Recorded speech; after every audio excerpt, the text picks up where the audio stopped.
The Art of War by Sun Tzu. Translated by Lionel Giles, 1910.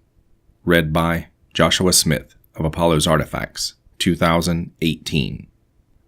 Chapter 1. Laying Plans. Sun Tzu said, "The art of war is of vital importance to the state." 2. It is a matter of life and death, a road either to safety or to ruin. Hence, it is a subject of inquiry which can on no account be neglected. 3. The art of war, then, is governed by 5 constant factors to be taken into account in one's deliberations when seeking to determine the conditions obtaining in the field. 4. These are 1. The moral law. 2. Heaven. 3. Earth. 4. The commander. 5. Method and discipline. 6. The moral law causes the people to be in complete accord with their ruler, so that they will follow him regardless of their lives, undismayed by any danger. 7. Heaven signifies night and day, cold and heat, times and seasons. 8. Earth comprises distances, great and small, danger and security, open ground and narrow passes, the chances of life and death. 9. The commander stands for the virtues of wisdom, sincerity, benevolence, courage, and strictness. 10. By method and discipline are to be understood the marshalling of the army in its proper subdivisions, the graduations of rank among the officers, the maintenance of roads by which supplies may reach the army, and the control of military expenditure. 11. These 5 heads should be familiar to every general. He who knows them will be victorious. He who knows them not will fail. 12. Therefore, in your deliberations, when seeking to determine the military conditions, let them be made the basis of a comparison in this wise. 13. 1. Which of the 2 sovereigns is imbued with a moral law? 2.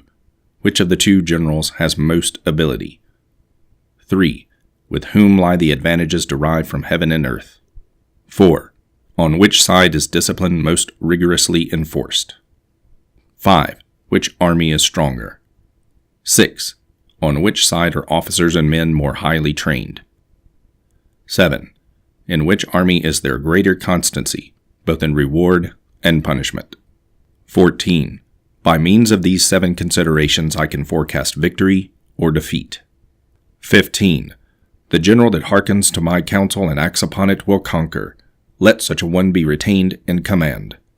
The general that hearkens not to my counsel, nor acts upon it, will suffer defeat. Let such a one be dismissed. 16. While heeding the profit of my counsel, avail yourself also of any helpful circumstances over and beyond the ordinary rules. 17. According as circumstances are favorable, one should modify one's plans. 18. All warfare is based on deception. 19. Hence, when able to attack, we must seem unable. When using our forces, we must seem inactive. When we are near, we must make the enemy believe we are far away. When far away, we must make him believe we are near. 20. Hold out baits to entice the enemy. Feign disorder and crush him. 21. If he is secure at all points, be prepared for him. If he is in superior strength, evade him. 22. If your opponent is of choleric temper, seek to irritate him. Pretend to be weak, that he may grow arrogant. 23. If he is taking his ease, give him no rest. If his forces are united, separate them. 24. Attack him where he is unprepared. Appear where you are not expected. 25. These military devices, leading to victory, must not be divulged beforehand. 26. Now the general who wins a battle makes many calculations in his temple where the battle is fought. The general who loses a battle makes but few calculations beforehand. Thus do many calculations lead to victory, and few calculations to defeat. How much more no calculation at all? It is by attention to this point that I can foresee who is likely to win or lose. Chapter 2. Waging War. 1. Sun Tzu said, "In the operations of war, where there are in the field 1,000 swift chariots, as many heavy chariots, and 100,000 mail-clad soldiers, with provisions enough to carry them 1,000 li, the expenditure at home and at the front, including entertainment of guests, small items such as glue and paint, and some spent on chariots and armor, will reach the total of 1,000 ounces of silver per day, such is the cost of raising an army of 100,000 men. 2. When you engage in actual fighting, if victory is long in coming, then men's weapons will grow dull, and their ardor will be damped. If you lay siege to a town, you will exhaust your strength. 3. Again, if the campaign is protracted, the resources of the state will not be equal to the strain. 4. Now when your weapons are dulled, your ardor damped, your strength exhausted, and your treasure spent, other chieftains will spring up to take advantage of your extremity. Then no man, however wise, will be able to avert the consequences that must ensue. 5. Thus, though we have heard of stupid haste in war, cleverness has never been associated with long delays. 6. There is no instance of a country having benefited from prolonged warfare. 7. It is only one who is thoroughly acquainted with the evils of war that can thoroughly understand the profitable way of carrying it on. 8. The skillful soldier does not raise a second levy. Neither are his supply wagons loaded more than twice. 9. Bring war material with you from home, but forage on the enemy. Thus the army will have food enough for its needs. 10. Poverty of the state exchequer causes an army to be maintained by contributions from a distance. Contributing to maintain an army at a distance causes the people to be impoverished. 11. On the other hand, the proximity of an army causes prices to go up, and high prices cause the people's substance to be drained away. 12. When their substance is drained away, the peasantry will be afflicted by heavy exactions. 13. 14. With this loss of substance and exhaustion of strength, the homes of the people will be stripped bare, and 3/10 of their income will be dissipated, while government expenses for broken chariots, worn-out horses, breastplates and helmets, bows and arrows, spears and shields, protective mantles, drought oxen, and heavy wagons will amount to 4/10 of its total revenue. 15. Hence a wise general makes a point of foraging on the enemy. 1 cartload of the enemy's provisions is equivalent to 20 of one's own, and likewise a single picule of his provender is equivalent to 20 from one's own store. 16. Now in order to kill the enemy, our men must be roused to anger. That there may be advantage from defeating the enemy, they must have their rewards. 17. Therefore in chariot fighting, when 10 or more chariots have been taken, those should be rewarded who took the first. Our own flags should be substituted for those of the enemy, and the chariots mingled and used in conjunction with ours. The captured soldiers should be kindly treated and kept. 18. This is called using the conquered foe to augment one's own strength. 19. In war, then, let your great object be victory, not lengthy campaigns. 20. Thus it may be known that the leader of armies is the arbiter of the people's fate, the man on whom it depends whether the nation shall be in peace or in peril. Chapter 3. Attack by Stratagem. 1. Sun Tzu said, In the practical art of war, the best thing of all is to take the enemy's country whole and intact. To shatter and destroy it is not so good. So too it is better to recapture an army entire than to destroy it, to capture a regiment, a detachment, or a company entire than to destroy them. 2. Hence to fight and conquer in all your battles is not supreme excellence. Supreme excellence consists in breaking the enemy's resistance without fighting. 3. Thus the highest form of generalship is to balk the enemy's plans. The next best is to prevent the junction of the enemy's forces. The next in order is to attack the enemy's army in the field, and the worst policy of all is to besiege walled cities. 4. The rule is not to besiege walled cities if it can possibly be avoided. The preparation of mantlets, movable shelters, and various implements of war will take up 3 whole months, and the piling up of mounds over against the walls will take 3 months more.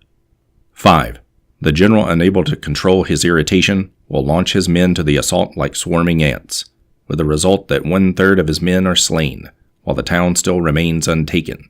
Such are the disastrous effects of a siege. 6. Therefore the skillful leader subdues the enemy's troops without any fighting. He captures their cities without laying siege to them. He overthrows their kingdom without lengthy operations in the field. 7. With his forces intact, he will dispute the mastery of the empire, and thus, without losing a man, his triumph will be complete. This is the method of attacking by stratagem. 8. It is the rule in war, if our forces are 10 to the enemy's 1, to surround him, if 5 to 1, to attack him, if twice as numerous, to divide our army into 2. 9. If equally matched, we can offer battle. If slightly inferior in numbers, we can avoid the enemy. If quite unequal in every way, we can flee from him. 10. Hence, though an obstinate fight may be made by a small force, in the end it must be captured by the larger force. 11. Now the general is the bulwark of the state. If the bulwark is complete at all points, the state will be strong. If the bulwark is defective, the state will be weak. 12. There are 3 ways in which a ruler can bring misfortune upon his army. 13. 1. By commanding the army to advance or to retreat, being ignorant of the fact that it cannot obey. This is called hobbling the army. 14. 2. By attempting to govern an army in the same way as he administers a kingdom, being ignorant of the conditions which obtain in an army. This causes restlessness in the soldiers' minds. 15. 3. By employing the officers of his army without discrimination, through ignorance of the military principle of adaptation to circumstances. This shakes the confidence of the soldiers. 16. But when the army is restless and distrustful, trouble is sure to come from the other feudal princes. This is simply bringing anarchy into the army and flinging victory away. 17. Thus we may know that there are 5 essentials for victory. 1. He will win who knows when to fight and when not to fight. 2. He will win who knows how to handle both superior and inferior forces. 3. He will win whose army is animated by the same spirit throughout all its ranks. 4. He will win who, prepared himself, waits to take the enemy unprepared. 5. He will win who has military capacity and is not interfered with by the sovereign. 18. Hence the saying, if you know the enemy and know yourself, you need not fear the result of 100 battles. If you know yourself but not the enemy, for every victory gained you will also suffer a defeat. If you know neither the enemy nor yourself, you will succumb in every battle. Chapter 4. Tactical Dispositions. 1. Sun Tzu said, the good fighters of old first put themselves beyond the possibility of defeat, and then waited for an opportunity of defeating the enemy. 2. To secure ourselves against defeat lies in our own hands, but the opportunity of defeating the enemy is provided by the enemy himself. 3. Thus the good fighter is able to secure himself against defeat, but cannot make certain of defeating the enemy. 4. Hence the saying, one may know how to conquer without being able to do it. 5. Security against defeat implies defensive tactics. Ability to defeat the enemy means taking the offensive. 6. Standing on the defensive indicates insufficient strength, attacking a superabundance of strength. 7. The general who is skilled in defense hides in the most secret recesses of the earth. He who is skilled in attack flashes forth from the topmost heights of heaven. Thus, on the one hand, we have the ability to protect ourselves. On the other, a victory that is complete. 8. To see victory only when it is within the ken of the common herd is not the acme of excellence. 9. Neither is it the acme of excellence if you fight and conquer and the whole empire says, well done. 10. To lift an autumn hair is no sign of great strength. To see the sun and moon is no sign of sharp sight. To hear the noise of thunder is no sign of a quick ear. 11. What the ancients called a clever fighter is one who not only wins, but excels in winning with ease. 12. Hence his victories bring him neither reputation for wisdom nor credit for courage. 13. He wins his battles by making no mistakes. Making no mistakes is what establishes the certainty of victory, for it means conquering an enemy that is already defeated. 14. Hence the skillful fighter puts himself into a position which makes defeat impossible. and does not miss the moment for defeating the enemy. 15. Thus it is that in war the victorious strategist only seeks battle after the victory has been won, whereas he who is destined to defeat first fights and afterwards looks for victory. 16. The consummate leader cultivates the moral law, and strictly adheres to method and discipline. Thus it is in his power to control success. 17. In respect of military method we have firstly, measurement. Secondly, estimation of quantity.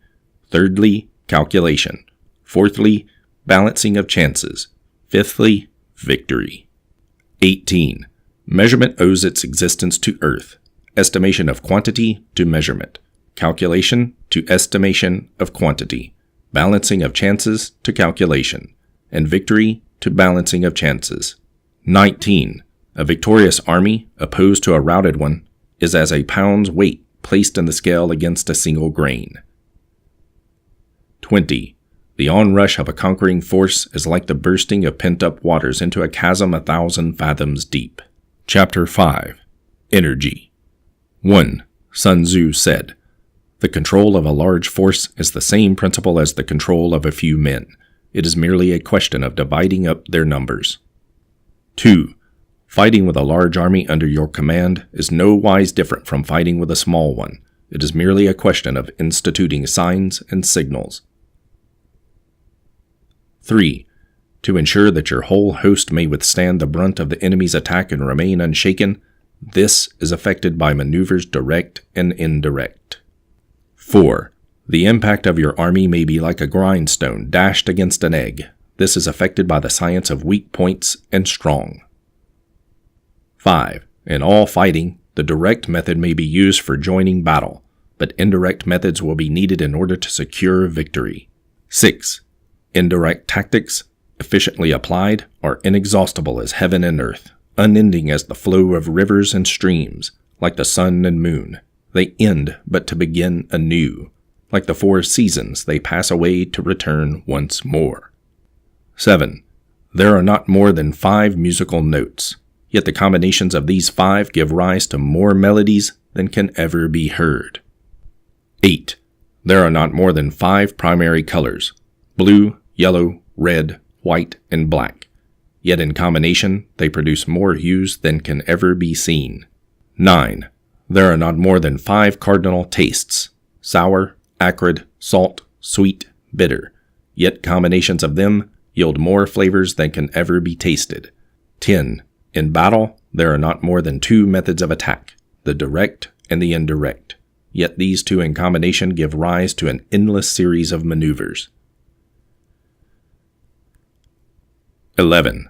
The direct and the indirect lead on to each other in turn. It is like moving in a circle. You never come to an end.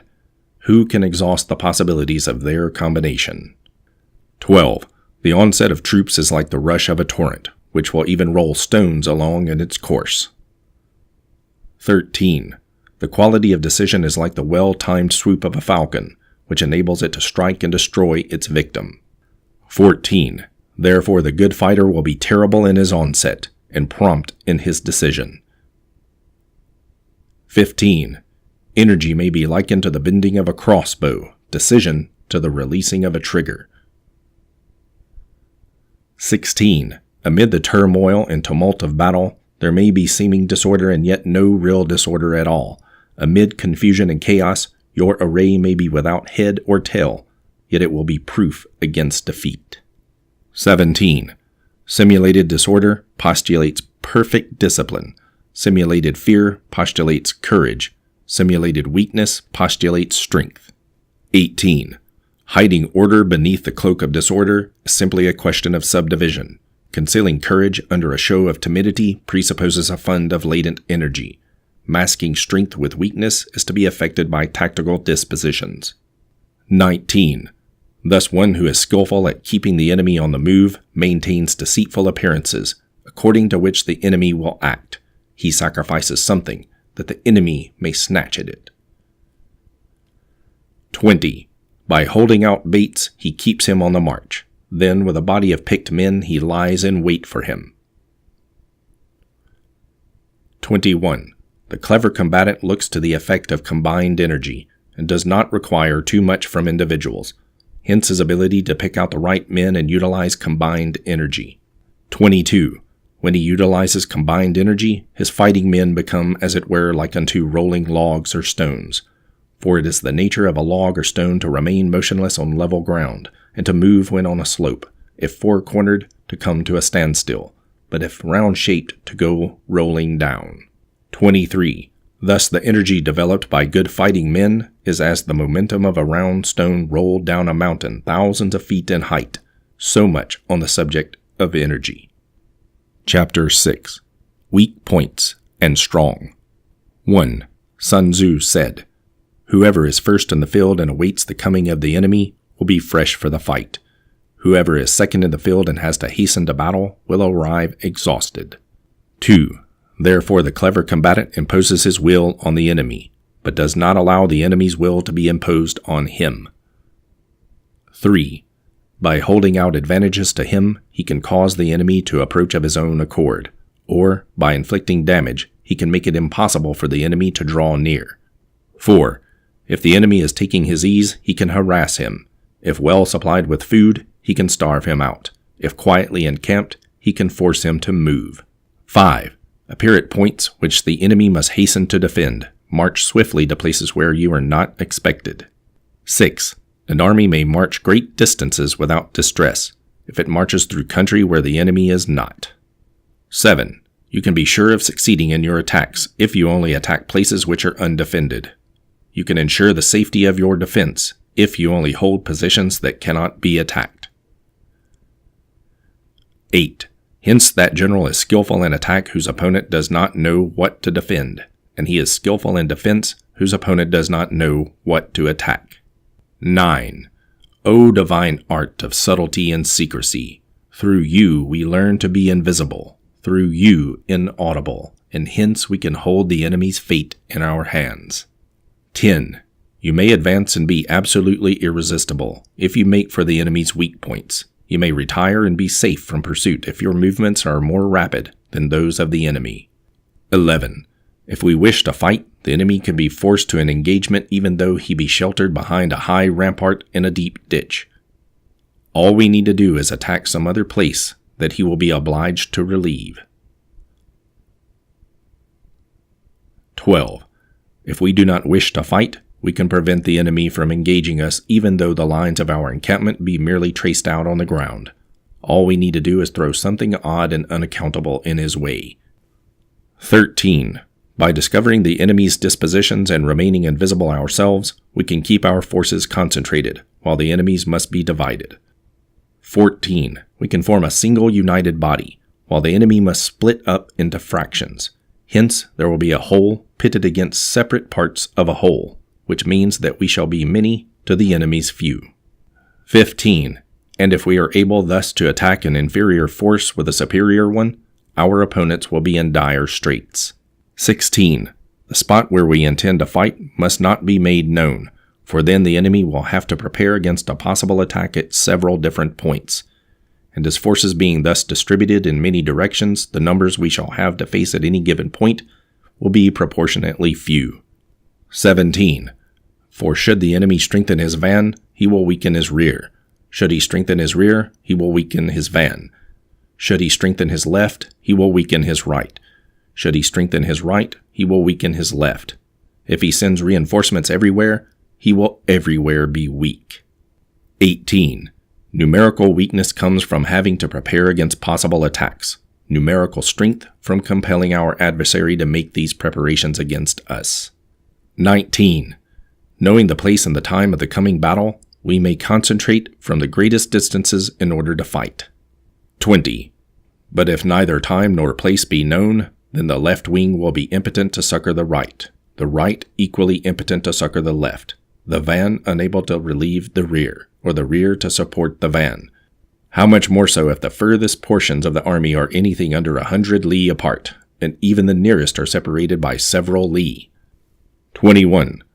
Though according to my estimate the soldiers of you exceed our own in number, that shall advantage them nothing in the matter of victory. I say then that victory can be achieved. 22. Though the enemy be stronger in numbers, we may prevent him from fighting. Scheme so as to discover his plans and the likelihood of their success.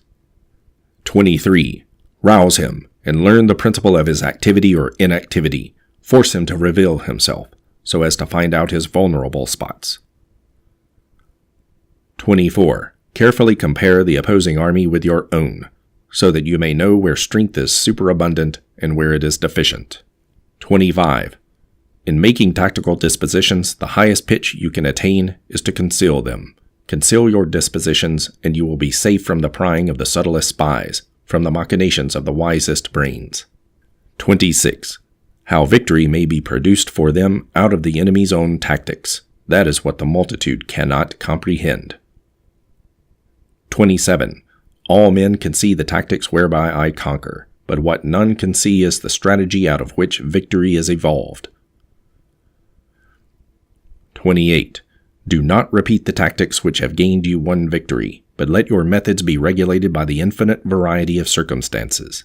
29. Military tactics are like unto water, for water in its natural course runs away from high places and hastens downwards. 30. So in war, the way is to avoid what is strong and to strike at what is weak. 31. Water shapes its course according to the nature of the ground over which it flows. The soldier works out his victory in relation to the foe whom he is facing. 32. Therefore, just as water retains no constant shape, so in warfare there are no constant conditions. 33. He who can modify his tactics in relation to his opponent and thereby succeed in winning may be called a heaven-born captain. 34. The 5 elements, water, fire, wood, metal, earth, are not always equally predominant. The 4 seasons make way for each other in turn. There are short days and long. The moon has its periods of waning and waxing. Chapter 7. Maneuvering. 1. Sun Tzu said, In war, the general receives his commands from the sovereign. 2. Having collected an army and concentrated his forces, he must blend and harmonize the different elements thereof before pitching his camp. 3. After that comes tactical maneuvering, than which there is nothing more difficult. The difficulty of tactical maneuvering consists in turning the devious into the direct, and misfortune into gain. 4. Thus to take a long and circuitous route after enticing the enemy out of the way, and those starting after him, to contrive to reach the goal before him, shows knowledge of the artifice of deviation. 5. Maneuvering with an army is advantageous, with an undisciplined multitude, most dangerous. 6. If you set a fully equipped army in a march in order to snatch an advantage, the chances are that you will be too late. On the other hand, to detach a flying column for the purpose involves the sacrifice of its baggage and stores. 7. Thus, if you order your men to roll up their buff coats and make forced marches without halting day or night, covering double the usual distance at a stretch, doing 100 li in order to arrest an advantage, the leaders of all 3 divisions will fall into the hands of the enemy. 8. The stronger men will be in front, the jaded ones will fall behind, and on this plan only 1/10 of your army will reach its destination. 9. If you march 50 li in order to outmaneuver the enemy, you will lose the leader of your first division, and only half your force will reach the goal. 10. If you march 30 li with the same object, 2/3 of your army will arrive. 11. We may take it then that an army without its baggage train is lost. Without provisions, it is lost. Without bases of supply, it is lost. 12. We cannot enter into alliances until we are acquainted with the designs of our neighbors. 13. We are not fit to lead an army on the march unless we are familiar with the face of the country, its mountains and forests, its pitfalls and precipices, its marshes and swamps. 14. We shall be unable to turn natural advantage to account unless we make use of local guides. 15. In war, practice dissimulation, and you will succeed. 16. Whether to concentrate or to divide your troops must be decided by circumstances. 17.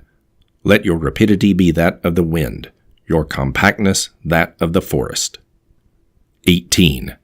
In raiding and plundering be like fire, in immovability like a mountain. 19. Let your plans be dark and impenetrable as night, and when you move, fall like a thunderbolt. 20. When you plunder a countryside, let the spoil be divided amongst your men. When you capture new territory, cut it up into allotments for the benefit of the soldiery. 21. Ponder and deliberate before you make a move. 22. He will conquer who has learnt the artifice of deviation, such as the art of maneuvering. 23. The Book of Army Management says, on the field of battle the spoken word does not carry far enough, hence the institution of gongs and drums, nor can ordinary objects be seen clearly enough, hence the institution of banners and flags. 24. Gongs and drums, banners and flags are means whereby the ears and eyes of the host may be focused on one particular point. 25.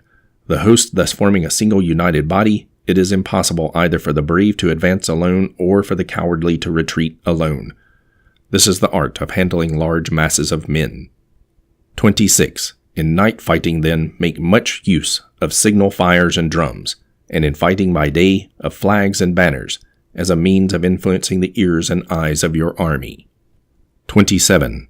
A whole army may be robbed of its spirit. A commander-in-chief may be robbed of his presence of mind. 28. Now a soldier's spirit is keenest in the morning. By noonday it has begun to flag, and in the evening his mind is bent only on returning to camp. 29. A clever general therefore avoids an army when its spirit is keen, but attacks it when it is sluggish and inclined to return.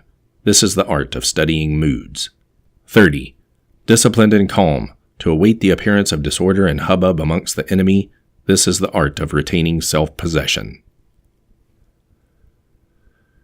31. To be near the goal while the enemy is still far from it, to wait at ease while the enemy is toiling and struggling, to be well fed while the enemy is famished, this is the art of husbanding one's strength.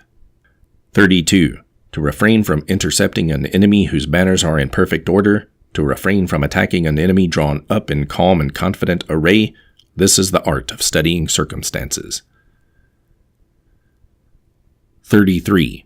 It is a military axiom not to advance uphill against the enemy, nor to oppose him when he comes downhill. 34. Do not pursue an enemy who simulates flight. Do not attack soldiers whose temper is keen. 35. Do not swallow bait offered by the enemy. Do not interfere with an army that is returning home. 36. When you surround an army, leave an outlet free. Do not press a desperate foe too hard. 37. Such is the art of warfare. Chapter 8. Variation in Tactics. 1. Sun Tzu said, in war, the general receives his commands from the sovereign, collects his army and concentrates his forces. 2. When in difficult country, do not encamp. In country where high roads intersect, join hands with your allies. Do not linger in dangerously isolated positions. In hemmed-in situations, you must resort to stratagem. In desperate positions, you must fight. 3. There are roads which must not be followed, armies which must not be attacked, towns which must not be besieged, positions which must not be contested, commands of the sovereign which must not be obeyed. 4. The general who thoroughly understands the advantages that accompany variation of tactics knows how to handle his troops. 5. The general who does not understand these may be well acquainted with the configuration of the country, yet he will not be able to turn his knowledge to practical account. 6.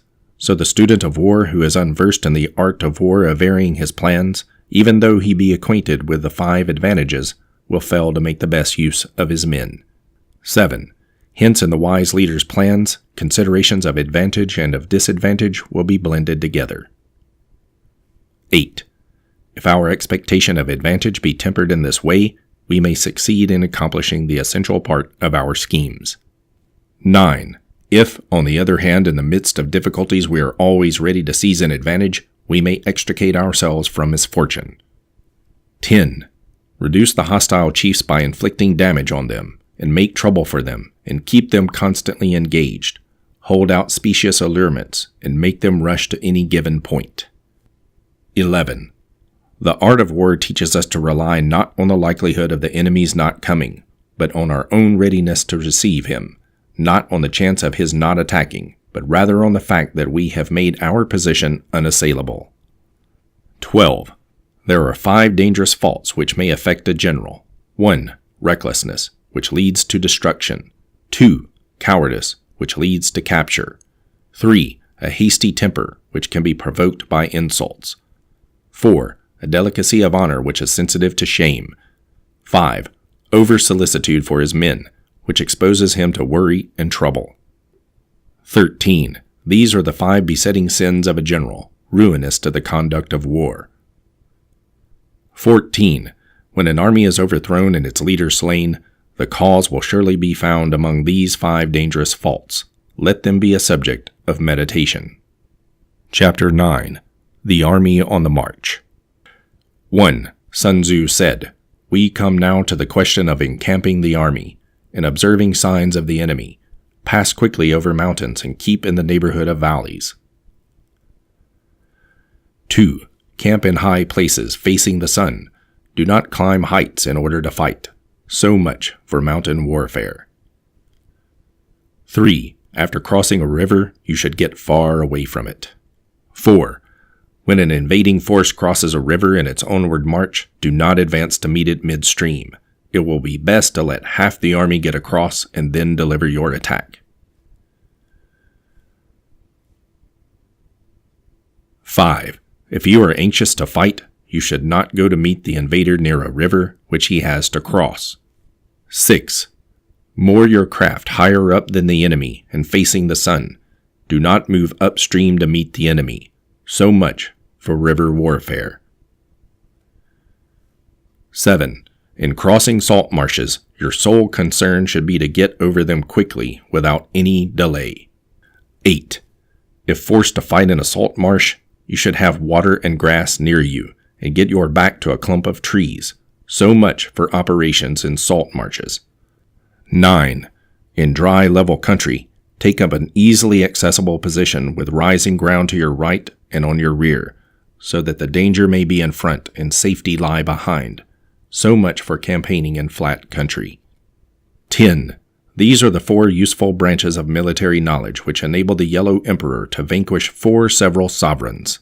11. All armies prefer high ground to low, and sunny places to dark. 12.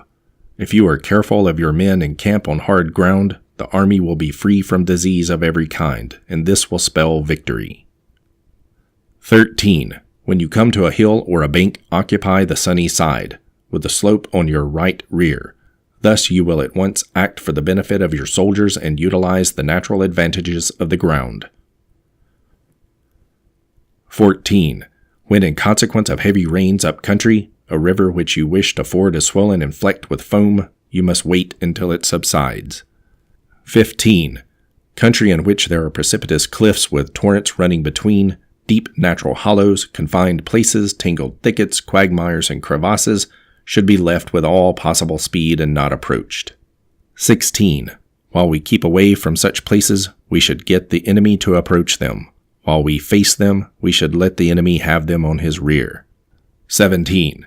If in the neighborhood of your camp there should be any hilly country, ponds surrounded by aquatic grass, hollow basins filled with reeds, or woods with thick undergrowth, they must be carefully routed out and searched, for these are places where men in ambush or insidious spies are likely to be lurking. 18. When the enemy is close at hand and remains quiet, he is relying on the natural strength of his position. 19. When he keeps aloof and tries to provoke a battle, he is anxious for the other side to advance. 20. If his place of encampment is easy of access, he is tendering a bait. 21. Movement amongst the trees of a forest shows that the enemy is advancing. The The appearance of a number of screens in the midst of thick grass means that the enemy wants to make us suspicious. 22. The rising of birds in their flight is the sign of an ambuscade. Startled beasts indicate that a sudden attack is coming.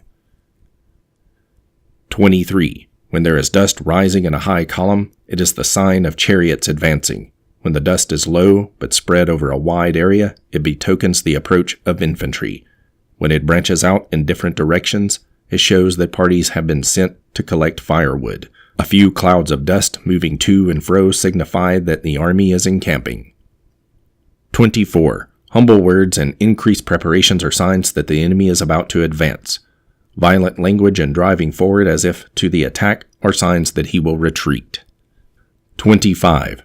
When the light chariots come out first and take up a position on the wings, it is a sign that the enemy is forming for battle. 26. Peace proposals unaccompanied by a sworn covenant indicate a plot. 27. When there is much running about and the soldiers fall into rank, it means that the critical moment has come. 28. When some are seen advancing and some retreating, it is a lure. 29. When the soldiers stand leaning on their spears, they are faint from want of food. 30. If those who are sent to draw water begin by drinking themselves, the army is suffering from thirst. 31. If the enemy sees an advantage to be gained and makes no effort to secure it, the soldiers are exhausted. 32. If birds gather on any spot, it is unoccupied. Clamor by night betokens nervousness. 33. If there is disturbance in the camp, the general's authority is weak. If the banners and flags are shifted about, sedition is afoot. If the officers are angry, it means that the men are weary. 34. When an army feeds its horses with grain and kills its cattle for food, and when the men do not hang their cooking pots over the campfires, showing that they will not return to their tents, you may know that they are determined to fight to the death. 35. The sight of men whispering together in small knots or speaking in subdued tones points to disaffection amongst the rank and file. 36. Too frequent rewards signify that the enemy is at the end of his resources. Too many punishments betray a condition of dire distress. 37. To begin by bluster but afterwards to take fright at the enemy's numbers shows a supreme lack of intelligence. 38. When envoys are sent with compliments in their mouths, it is a sign that the enemy wishes for a truce. 39. If the enemy's troops march up angrily and remain facing ours for a long time without either joining battle or taking themselves off again, the situation is one that demands great vigilance and circumspection. 40. If our troops are no more in number than the enemy, that is amply sufficient. It only means that no direct attack can be made. What we can do is simply to concentrate all our available strength, keep a close watch on the enemy, and obtain reinforcements. 41. He who exercises no forethought but makes light of his opponents is sure to be captured by them. 42. If soldiers are punished before they have grown attached to you, they will not prove submissive, and, unless submissive, then will be practically useless. If, when the soldiers have become attached to you, punishments are not enforced, they will still be useless. 43. Therefore, soldiers must be treated in the first instance with humanity, but kept under control by means of iron discipline. This is a certain road to victory. 44. If in training soldiers' commands are habitually enforced, the army will be well disciplined. If not, its discipline will be bad. 45. If a general shows confidence in his men but always insists on his orders being obeyed, the gain will be mutual. Chapter 10. To Refrain. 1. Sun Tzu said, "We may distinguish 6 kinds of terrain, to wit, 1. Accessible ground. 2. Entangling ground. 3. Temporizing ground. 4. Narrow passes. 5. Precipitous heights. 6. Positions at a great distance from the enemy. 2. Ground which can be freely traversed by both sides is called accessible. 3. With regard to ground of this nature, be before the enemy in occupying the raised and sunny spots, and carefully guard your line of supplies. Then you will be able to fight with advantage.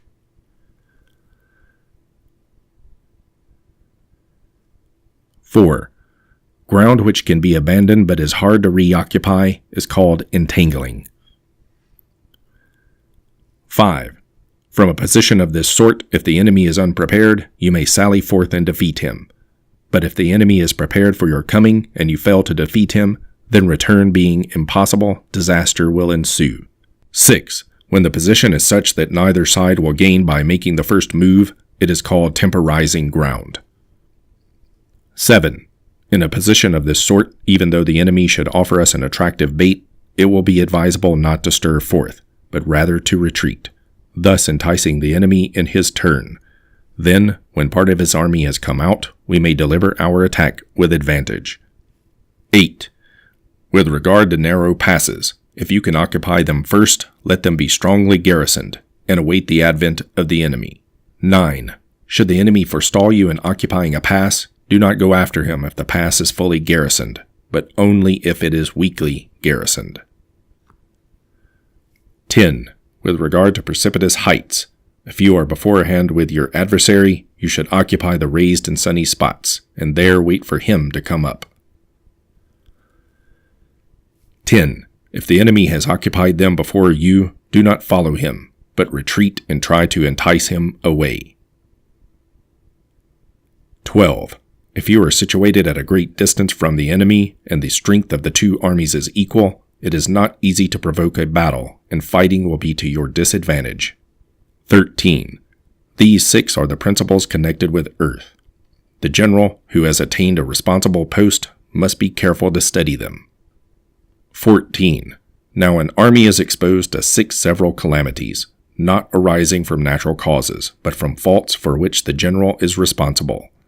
These are 1. Flight, 2. Insubordination, 3. Collapse, 4. Ruin, 5. Disorganization, 6.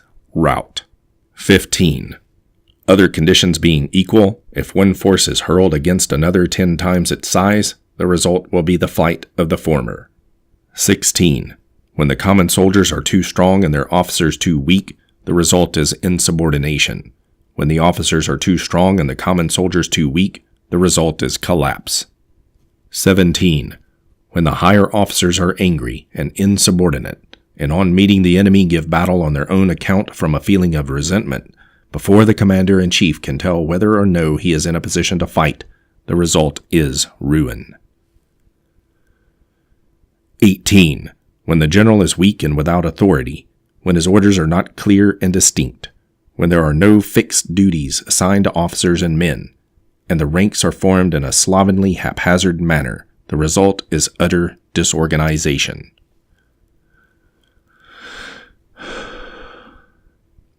19.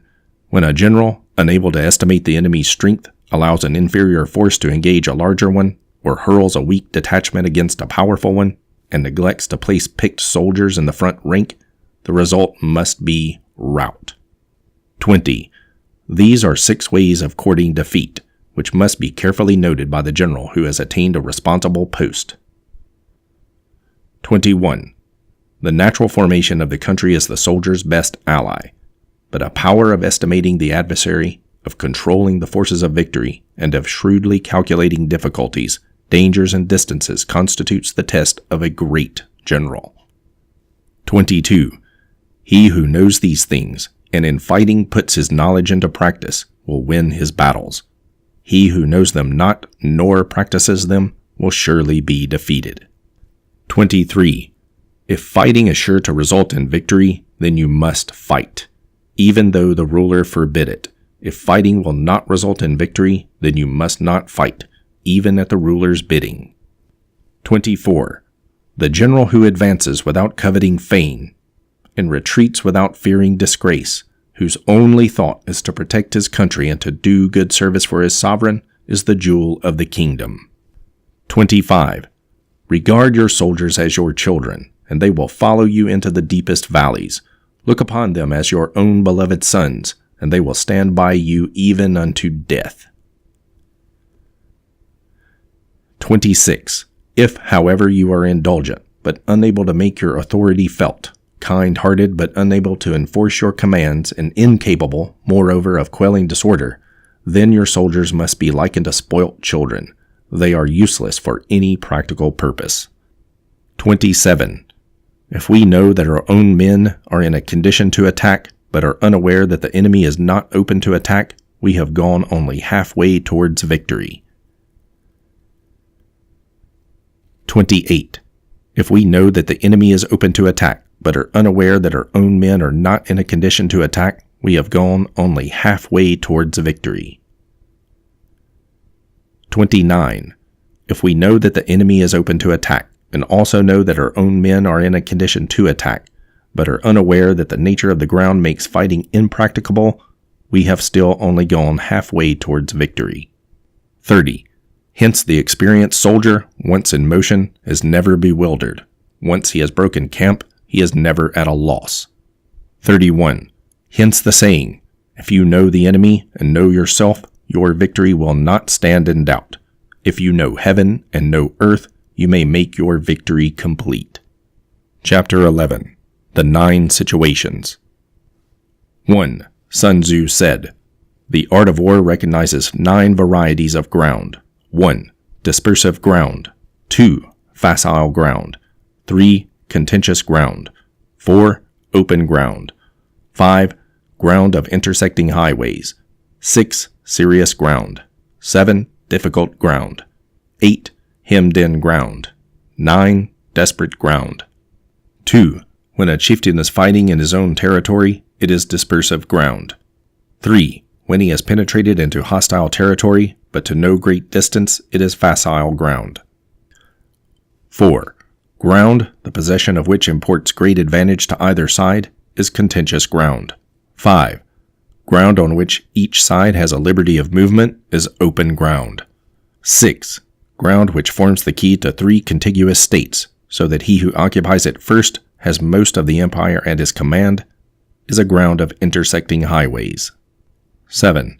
When an army has penetrated into the heart of a hostile country, leaving a number of fortified cities in its rear, it is serious ground. 8.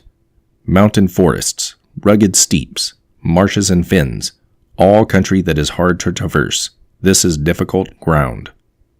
9. Ground which is reached through narrow gorges, and from which we can only retire by tortuous paths, so that a small number of the enemy would suffice to crush a large body of our men, this is hemmed-in ground. 10. Ground on which we can only be saved from destruction by fighting without delay is desperate ground. 11. On dispersive ground, therefore, fight not. On facile ground, halt not. On contentious ground, attack not. 12. On open ground, do not try to block the enemy's way. On the ground of intersecting highways, join hands with your allies. 13. On serious ground, gather and plunder. In difficult ground, keep steadily on the march. 14. On hemmed-in ground, resort to stratagem. On desperate ground, fight. 15. Those who were called skillful leaders of old knew how to drive a wedge between the enemy's front and rear, to prevent cooperation between his large and small divisions, to hinder the good troops from rescuing the bad, the officers from rallying their men. 16. When the enemy's men were united, they managed to keep them in disorder. 17. When it was to their advantage, they made a forward move. When otherwise, they stopped still. 18. If asked how to cope with a great host of the enemy in orderly array, and on the point of marching to the attack, I should say, begin by seizing something which your opponent holds dear. Then he will be amenable to your will. 19. Rapidity is the essence of war. Take advantage of the enemy's unreadiness. Make your way by unexpected routes and attack unguarded spots. 20. The following are the principles to be observed by an invading force. The further you penetrate into a country, the greater will be the solidarity of your troops, and thus the defenders will not prevail against you. 21. Make forays into fertile country in order to supply your army with food. 22. Carefully study the well-being of your men, and do not overtax them. Concentrate your energy and hoard your strength. Keep your army continually on the move, and devise unfathomable plans. 23. Throw your soldiers into positions whence there is no escape, and they will prefer death to flight. If they will face death, there is nothing they may not achieve. Officers and men alike will put forth their uttermost strength. 24. Soldiers, when in desperate straits, lose the sense of fear. If there is no place of refuge, they will stand firm. If they are in hostile country, they will show a stubborn front. If there is no help for it, they will fight hard. 25. Thus, without waiting to be marshaled, the soldiers will be constantly on the qui vive. Without waiting to be asked, they will do your will. Without restrictions, they will be faithful. Without giving orders, they can be trusted. 26. Prohibit the taking of omens, and do away with superstitious doubts. Then, until death itself comes, no calamity need be feared. 27. If our soldiers are not overburdened with money, it is not because they have a distaste for riches. If their lives are not unduly long, it is not because they are disinclined to longevity. 28. On the day they are ordered out to battle, your soldiers may weep, those sitting up bedewing their garments, and those lying down letting the tears run down their cheeks. But let them once be brought to bay, and they will display the courage of a Chu or a Kuei. 29. The skillful tactician may be likened to the Shui Jan. Now the Shui Jan is a snake that is found in the Ch'ang Mountains. Strike at its head, and you will be attacked by its tail. Strike at its tail, and you will be attacked by its head. Strike at its middle, and you will be attacked by head and tail both. 30. Asked if an army can be made to imitate the Shui Jan, I should answer yes, for the men of Wu and the men of Ye are enemies. Yet if they are crossing a river in the same boat and are caught by a storm, they will come to each other's assistance, just as the left hand helps the right. 31. Hence it is not enough to put one's trust in the tethering of horses and the burying of chariot wheels in the ground. 32. The principle on which to manage an army is to set up one standard of courage which all must reach. 33.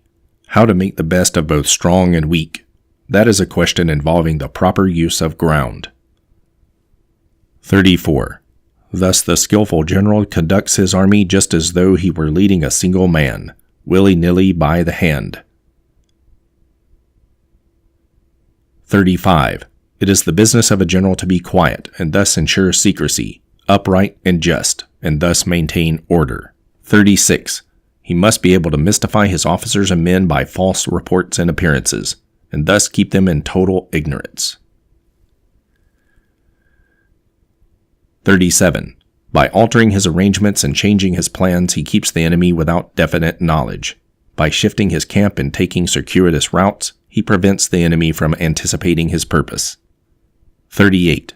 At the critical moment, the leader of an army acts like one who has climbed up a height and then kicks away the ladder behind him. He carries his men deep into hostile territory before he shows his hand. 39. He burns his boats and breaks his cooking pots, like a shepherd driving a flock of sheep. He drives his men this way and that, and nothing knows whither he is going. 40. To muster his host and bring it into danger. This may be termed the business of the general. 41. The different measures suited to the 9 varieties of ground, the expediency of aggressive or defensive tactics, and the fundamental laws of human nature. These are things that must most certainly be studied. 42. When invading hostile territory, the general principle is that penetrating deeply brings cohesion. Penetrating but a short way means dispersion. 43. When you leave your own country behind and take your army across neighborhood territory, you find yourself on critical ground. When there are means of communication on all 4 sides, the ground is one of intersecting highways. 44. When you penetrate deeply into a country, it is serious ground. When you penetrate but a little way, it is facile ground. 45. When you have the enemy's strongholds on your rear and narrow passes in front, it is hemmed-in ground. When there is no place of refuge at all, it is desperate ground. 46. Therefore, on dispersive ground I would inspire my men with unity of purpose. On facile ground, I would see that there is close connection between all parts of my army. 47. On contentious ground, I would hurry up my rear. 48. On open ground, I would keep a vigilant eye on my defenses. On ground of intersecting highways, I would consolidate my alliances. 49. On serious ground, I would try to ensure a continuous stream of supplies. On difficult ground, I would keep pushing on along the road. 50. On hemmed-in ground, I would block any way of retreat. On desperate ground, I would proclaim to my soldiers the hopelessness of saving their lives. 51. For it is the soldier's disposition to offer an obstinate resistance when surrounded, to fight hard when he cannot help himself, and to obey promptly when he has fallen into danger. 52. We cannot enter into alliance with neighboring princes until we are acquainted with their designs. We are not fit to lead an army on the march unless we are familiar with the face of the country, its mountains and forests, its pitfalls and precipices, its marshes and swamps. We shall be unable to turn natural advantages to account unless we make use of local guides.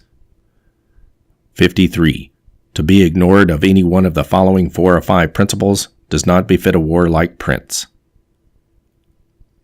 54. When a warlike prince attacks a powerful state, his generalship shows itself in preventing the concentration of the enemy's forces. He overawes his opponents, and their allies are prevented from joining against him. 55. Hence he does not strive to ally himself with all and sundry, nor does he foster the power of other states. He carries out his own secret designs, keeping his antagonists in awe. Thus he is able to capture their cities and overthrow their kingdoms. 56. Bestow rewards without regard to rule. Issue orders without regard to previous arrangements, and you will be able to handle a whole army as though you had to do but with a single man. 57. Confront your soldiers with the deed itself. Never let them know your design. When the outlook is bright, bring it before their eyes, but tell them nothing when the situation is gloomy. 58. Place your army in deadly peril, and it will survive. Plunge it into desperate straits, and it will come off in safety. 59. For it is precisely when a force has fallen into harm's way that it is capable of striking a blow for victory. 60. Success in warfare is gained by carefully accommodating ourselves to the enemy's purpose. 61. By persistently hanging on the enemy's flank, we shall succeed in the long run in killing the commander-in-chief. 62. This is called ability to accomplish a thing by sheer cunning. 63. On the day that you take up your command, block the frontier passes, destroy the official tallies, and stop the passage of all emissaries. 64. Be stern in the council chamber, so that you may control the situation. 65. If the enemy leaves a door open, you must rush in. 66. Forestall your opponent by seizing what he holds dear, and subtly contrive to time his arrival on the ground. 67. Walk in the path defined by rule, and accommodate yourself to the enemy until you can fight a decisive battle. 68. At first then exhibit the coyness of a maiden, until the enemy gives you an opening. Afterwards, emulate the rapidity of a running hare, and it will be too late for the enemy to oppose you. Chapter 12. The Attack by Fire. 1. Sun Tzu said, "There are 5 ways of attacking with fire. The first is to burn soldiers in their camp. The second is to burn stores. The third is to burn baggage trains. The fourth is to burn arsenals and magazines. The fifth is to hurl dropping fire amongst the enemy. 2. In order to carry out an attack, we must have means available. The material for raising fire should always be kept in readiness. 3. There is a proper season for making attacks with fire, and special days for starting a conflagration. 4. The proper season is when the weather is very dry. The special days are those when the moon is in the constellations of the Sieve, the Wall, the wing, or the crossbar, for these 4 are all days of rising wind. 5. In attacking with fire, one should be prepared to meet 5 possible developments. 6. 1. When fire breaks out inside the enemy's camp, respond at once with an attack from without. 7. 2. If there is an outbreak of fire but the enemy's soldiers remain quiet, bide your time and do not attack. 8. 3. When the force of the flames has reached its height, follow it up with an attack, if that is practicable. If not, stay where you are. 9. 4. If it is possible to make an assault with fire from without, do not wait for it to break out within, but deliver your attack at a favorable moment. 10. 5. When you start a fire, be to the windward of it. Do not attack from the leeward. 11. A wind that rises in the daytime lasts long, but a night breeze soon falls. 12. In every army, the 5 developments connected with fire must be known, the movements of the stars calculated, and a watch kept for the proper days. 13. Hence, those who use fire as an aid to the attack show intelligence. Those who use water as an aid to the attack gain an accession of strength. 14. By means of water, an enemy may be intercepted, but not robbed of all his belongings. 15.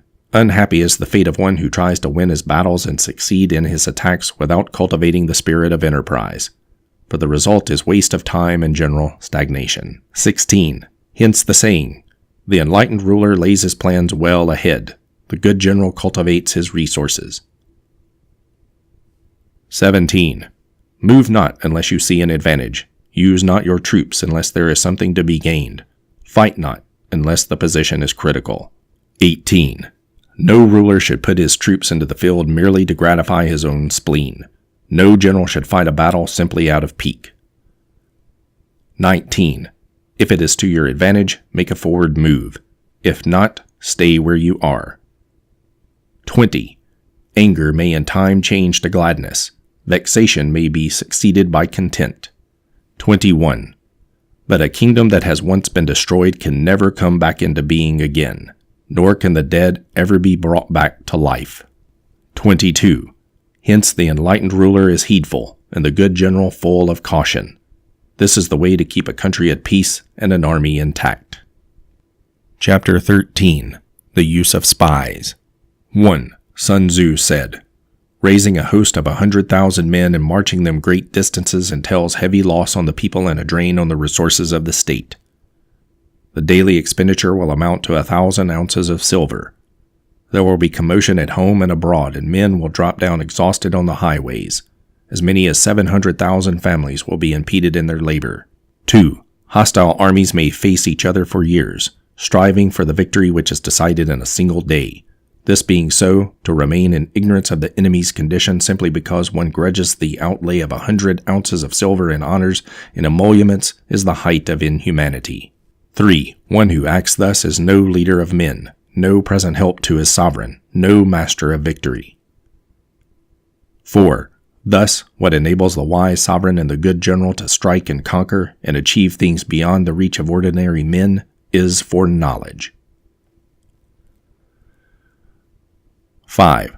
Now this foreknowledge cannot be elicited from spirits. It cannot be obtained inductively from experience, nor by any deductive calculation.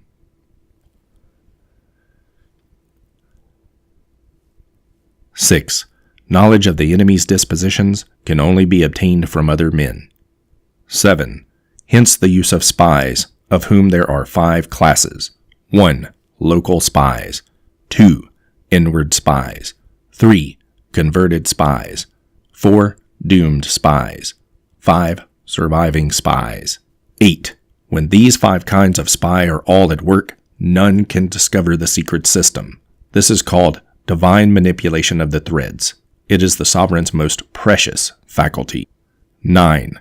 Having local spies means employing the services of the inhabitants of a district. 10. Having inward spies, making use of officials of the enemy. 11. Having converted spies, getting hold of the enemy's spies and using them for our own purposes. 12. Having doomed spies, doing certain things openly for purposes of deception, and allowing our spies to know of them and report them to the enemy. 13. Surviving spies, finally, are those who bring back news from the enemy's camp. 14. Hence it is that which none in the whole army are more intimate relations to be maintained than with spies. None should be more liberally rewarded. In no other business should greater secrecy be preserved. 15. Spies cannot be usefully employed without a certain intuitive sagacity. 16. They cannot be properly managed without benevolence and straightforwardness. 17. Without subtle ingenuity of mind, one cannot make certain of the truth of their reports. 18. Be subtle, be subtle. Use your spies for every kind of business. 19. If a secret piece of news is divulged by a spy before the time is ripe, he must be put to death, together with the man to whom the secret was told. 20. Whether the object be to crush an army, to storm a city, or to assassinate an individual, it is always necessary to begin by finding out the names of the attendants, the aides-de-camp, and doorkeepers and sentries of the general in command. Our spies must be commissioned to ascertain these. 21. The enemy's spies who have come to spy on us must be sought out, tempted with bribes, led away, and comfortably housed. Thus they will become converted spies and available for our service. 22. It is through the information brought by the converted spy that we are able to acquire and employ local and inward spies. 23. It is owing to his information, again, that we can cause the doomed spy to carry false tidings to the enemy. 24. Lastly, it is by his information that the surviving spy can be used on appointed occasions. 25. The end and aim of spying in all its 5 varieties is knowledge of the enemy, and this knowledge can only be derived in the first instance from the converted spy. Hence it is essential that the converted spy be treated with the utmost liberality. 26. Of old, the rise of the Yin dynasty was due to Yi Qi, who had served under the Xie. Likewise, the rise of the Zhou dynasty was due to the Lu Ya, who had served under the Yin. 27. Hence, it is only the enlightened ruler and the wise general who will use the highest intelligence of the army for the purposes of spying, and thereby they achieve great results. Spies are a most important element in water, because on them depends an army's ability to move. Thus ends Sun Tzu's The Art of War. Please like, subscribe, and share. Thank you.